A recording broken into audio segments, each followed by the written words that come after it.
Hi అండి. Welcome to మన garden మన వంటలు. ఈరోజు మంచి టేస్టీ మష్రూమ్ పులావ్ ప్రిపేర్ చేస్తున్నాను. 200 గ్రామ్స్ మష్రూమ్స్ తీసుకొని ఇట్లా నీట్‌గా కట్ చేసుకొని హాట్ వాటర్‌లో వేసి పక్కకు పెట్టుకోవాలి.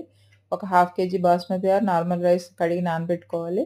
ప్యాన్‌లో ఒక 6 స్పూన్ల ఆయిల్ వేసుకొని, ఒక 4 లవంగాలు, ఒక 2 ఇలాచీలు, ఒక బిర్యానీ ఆకు, 10, 15 జీడిపప్పులు, ఒక స్పూన్ మిరియాలు ఇవన్నీ వేసుకొని ఫ్రై చేసుకున్నాక, ఒక ఆనియన్, ఒక టమాటా, 5, 6 పచ్చిమిర్చి ఇవన్నీ వేసుకొని ఒక 2 నిమిషాలు ఫ్రై చేసుకొని 1 ½ స్పూన్ అల్లం వెల్లుల్లి పేస్ట్, ఒక స్పూన్ ధనియాల పొడి, ఒక స్పూన్ జీలకర్ర పొడి ఇవి కూడా వేసుకొని ఫ్రై చేసుకున్నాక మనం రెడీ చేసి పెట్టుకున్న మష్రూమ్స్ ఉన్నాయి కదా, అవి కూడా వేసుకొని ఇంకొక 2 నిమిషాలు ఫ్రై చేసుకొని ఒక 1 స్పూన్ కారం, 1 స్పూన్ సాల్ట్ టేస్ట్‌కి సరిపడా వేసుకోవాలి.